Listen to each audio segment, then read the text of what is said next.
नमस्कार दोस्तों, let's study YouTube channel पर आपका हार्दिक स्वागत है।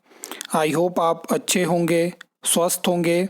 इस वीडियो में हम बात करेंगे कि हिमाचल प्रदेश में टीजीटी और जेबीटी कमीशन आपको कब देखने को मिलेगा।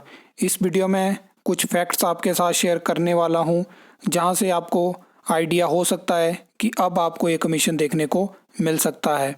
सबसे पहले मैं बता दूं कि इस टाइम पे ये जो दोनों वैकेंसी है, इनके जो एप्लीकेशन फॉर्म है वो भरे जा रहे हैं, जिसमें कि टीजीटी की एप्लीकेशन फॉर्म की लास्ट डेट को लगातार एक्सटेंड किया गया है।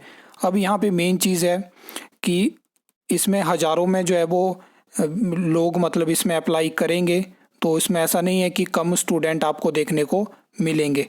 और मेन चीज़ होती है कि जब भी आपने किसी भी वैकेंसी के एप्लीकेशन फॉर्म देखे होंगे, तो उसमें क्या होता है कि जब लास्ट डेट हो जाती है, उसके बाद जितने भी एप्लीकेशन फॉर्म जो है वो एजेंसी के पास या आयोग के पास आए होते हैं, तो उनमें क्या होता है कि स्क्रूटनी की जाती है और चेक किया जाता है कि किसी एप्लीकेशन फॉर्म में कोई दिक्कत नहीं है, किसी ने फ़ीस सबमिट नहीं करी है।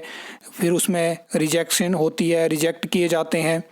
उसके बाद देखा जाता है कि इतने स्टूडेंट हैं, और उसके बाद क्या होता है कि टोटल नंबर ऑफ़ स्टूडेंट देखे जाएंगे।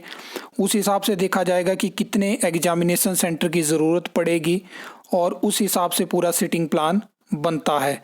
लेकिन इस टाइम पे ये कोई भी चीज़ें हिमाचल प्रदेश में जेबीटी और टीजीटी कमीशन के लिए नहीं हो पाई हैं। अभी तो एप्लीकेशन फॉर्म भरे जा रहे हैं, और जितनी मुझे अभी जानकारी है तो बताया जा रहा है कि जो हिमाचल प्रदेश में रिक्रूटिंग एजेंसी हायर करी जाएगी, आगे की सारी प्रोसेस वही करेगी, और जिस दिन भी आपको एग्ज़ाम देखने को मिलेगा उस दिन जो है वो राज्य चयन आयोग से जो मतलब वहाँ से ड्यूटीज़ आपको पता लगती है, तो एज ए ऑब्जर्वर जो है वो कुछ एग्जामिनेशन सेंटर पे जाएंगे। अब मैं कुछ और चीज़ों के ऊपर बात कर लेता हूँ। जैसे कि आपको पता है, हिमाचल प्रदेश में दिसंबर के बाद और मिड फरवरी तक आपको कोई भी एग्ज़ाम देखने को नहीं मिलता है। और अभी आपको पता है कि हिमाचल प्रदेश में जो है वो पंचायती राज चुनाव भी होने वाले हैं। और करंट सिचुएशन की अगर हम बात करें, तो हिमाचल प्रदेश में जो है वो इस टाइम पे राज्य चयन आयोग हमीरपुर के लिए रिक्रूटिंग एजेंसी फाइनल नहीं हो पाई है, जहां पे जो है वो टेक्निकल बिड ओपन हो चुकी है, लेकिन अभी तक जानकारी नहीं है कि फाइनेंशियल बिड ओपन हुई है या नहीं हुई है। उसके बाद क्या होगा कि रिक्रूटिंग एजेंसी के साथ एमओयू साइन होगा, क्योंकि उसमें क्या होता है कि आपने लास्ट टाइम पे भी देखा होगा कि सीडेक के साथ एमओयू साइन नहीं हो पाया, क्योंकि कोई भी मतलब जो स्टेट होती है उनकी कुछ कंडीशन होती हैं कि इस तरह से एग्ज़ाम कंडक्ट करवाए जाए। जहाँ पे हिमाचल सरकार की कंडीशन थी कि जो भी एग्ज़ाम कंडक्ट करवाए जाएं वो सरकारी संस्थानों में, जैसे कि सरकारी स्कूल हो गया, चाहे वो आईटीआई कॉलेज हो गया, और भी जैसे सर डिग्री कॉलेज हो गया, जहाँ पे कंप्यूटर की जो लैब्स हैं वो अवेलेबल हैं, तो वहाँ पे एग्ज़ाम कंडक्ट करवाए जाएं। होता है कि कोई रिक्रूटिंग एजेंसी वैसे नहीं करवाना चाहती है, तो उसमें कुछ कंडीशंस होती हैं, तब जाके फिर एमओयू साइन होता है। तो वो चीज़ भी आपको देखने को मिलेगी। जिस तरह से हिमाचल प्रदेश में सरकार ने इन चीज़ों को डील किया है, अभी तक की मैं ये बात कर रहा हूँ, और आयोग से भी जो हमें जानकारी देखने को मिली है। अभी आपने देखा होगा कि कुछ दिन पहले आपको जो है वो आयोग के सचिव की तरफ से भी एक प्रेस इंटरव्यू देखने को मिला, जहाँ पे उन्होंने बताया कि अगर आपने इतना वेट कर लिया तो आप और वेट कर लीजिए। लेकिन बड़ा सवाल रहेगा कि कितना वेट, कब तक हिमाचल प्रदेश में ये एग्ज़ाम कंडक्ट होंगे। अब मेन एक चीज़ है जो मैंने आपको बता दिया है, दिसंबर से लेके आपको फरवरी तक एग्ज़ाम कंडक्ट होते हुए हिमाचल में देखने को नहीं मिलते हैं। अब मेन चीज़ है, यहाँ पे कुछ लोग ये भी पॉइंट कर सकते हैं कि अगर ऑनलाइन एग्ज़ाम कंडक्ट होते हैं तो ट्राइबल एरियाज़ में तो एग्ज़ाम कंडक्ट नहीं होंगे, लेकिन ट्राइबल एरिया में स्टूडेंट तो होंगे, उन्होंने तो एग्ज़ाम देने होंगे। अगर आप सिटी में भी एग्ज़ाम सेंटर बनाओगे तब भी उनको तो एग्ज़ाम देने आना पड़ेगा, और इस तरह से फिर एग्ज़ाम नहीं हो सकते हैं। तो ये अभी का टाइम था, जैसे नेक्स्ट मंथ हो गया, उससे नेक्स्ट मंथ हो गया। अगर इस मंथ में रिक्रूटिंग एजेंसी फाइनल हो जाती है तो ये जो मैंने आपको प्रोसेस बताई जहाँ पे एप्लीकेशन फॉर्म की स्क्रूटनी होती है, उसके बाद टोटल कैंडिडेट देखे जाते हैं, ये थोड़ा इजी इसलिए हो जाएगा क्योंकि प्राइवेट कंपनी अगर इस काम को करेगी तो फास्ट प्रोसेस में आपको चीज़ें देखने को मिल सकती हैं।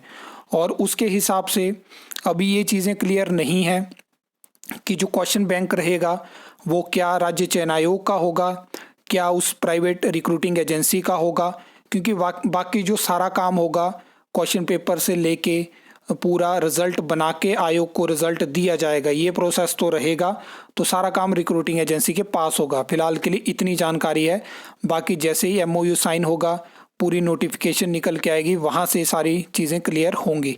तो जिस हिसाब से अभी की सिचुएशन बनी है तो मुझे लगता है कि TGT और JBT का जो कमीशन है वो नेक्स्ट ईयर को एक्सटेंड हो सकता है। अगर इस मंथ रिक्रूटिंग एजेंसी फाइनल हो जाती है तब जाके कहीं नवंबर के एंड में आपको TGT JBT कमीशन देखने को मिल सकता है। उसमें भी क्या होगा कि ये रिस्क नहीं लेंगे। सबसे पहले आपको हिमाचल प्रदेश में हो सकता है कि जो आपने तीसरा एडवर्टाइजमेंट नोटिस देखा उसके एग्ज़ाम कंडक्ट होते हुए दिखें। उसका बड़ा रीज़न है कि कंपनी भी देखेगी कि क्या हिमाचल प्रदेश में चीज़ें डील हो पाती हैं। तो ऐसे एग्ज़ाम भी उठाए जा सकते हैं जिनमें कि आपको कम स्टूडेंट देखने को मिलेंगे, क्योंकि ये बड़ी संख्या में यहाँ पे स्टूडेंट देखने को मिलेंगे। अब शिफ्ट में एग्ज़ाम कंडक्ट करवाए जाते हैं, सेम डे इतनी इंफ्रास्ट्रक्चर को डिवॉल्व किया जाता है कि हर जगह सेम डे पे एग्ज़ाम हो जाता है TGT JBT का, तो ये भी बड़ी बात होगी। अब ये सब चीज़ें जो है वो तब फाइनल हो पाएंगी जब हिमाचल प्रदेश में राज्य चयन आयोग को रिक्रूटिंग एजेंसी मिल पाएगी। अब बैकएंड पे चीज़ें चली हैं लेकिन चीज़ें बहुत स्लो हैं, क्योंकि आपको पता है कि आयोग को भी आयोग जो है वो एक गवर्नमेंट ड्रिवन बॉडी है, उसको भी हर एक डिसीज़न लेने के लिए सरकार की परमिशन की ज़रूरत होती है, सरकार के अप्रूवल की ज़रूरत होती है, जिस वजह से एक एक अप्रूवल लेने में एक मंथ निकल जाता है। तो ये सब चीज़ें हैं।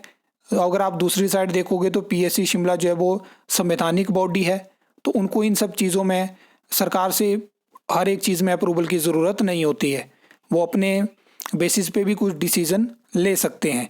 तो ये सब चीज़ें हैं। बाकी अब देखते हैं कि क्या इस मंथ रिक्रूटिंग एजेंसी फाइनल हो पाती है। अगर इस मंथ रिक्रूटिंग एजेंसी फाइनल नहीं होती है तो फिर आपको इस साल TGT और JBT कमीशन देखने को नहीं मिलेगा। नेक्स्ट ईयर ही फिर आपको मार्च से पहले जो है वो कमीशन देखने को मिल सकता है। ये मेरे फैक्ट हैं, हो सकता है मैं गलत हूँ। आपके पास कोई फैक्ट है तो आप कमेंट सेक्शन में बता सकते हो, आपके पास कोई न्यूज़ है आप वो भी बता सकते हो। लेकिन जो चीज़ें मुझे लगती थी वो मैंने आपके साथ वीडियो के माध्यम से शेयर कर दी। आई होप आपको ये वीडियो अच्छी लगी होगी, इन्फॉर्मेटिव लगी होगी। तो वीडियो को लाइक कमेंट शेयर कर सकते हो, चैनल को सब्सक्राइब कर सकते हो फर्दर न्यू अपडेट्स के लिए।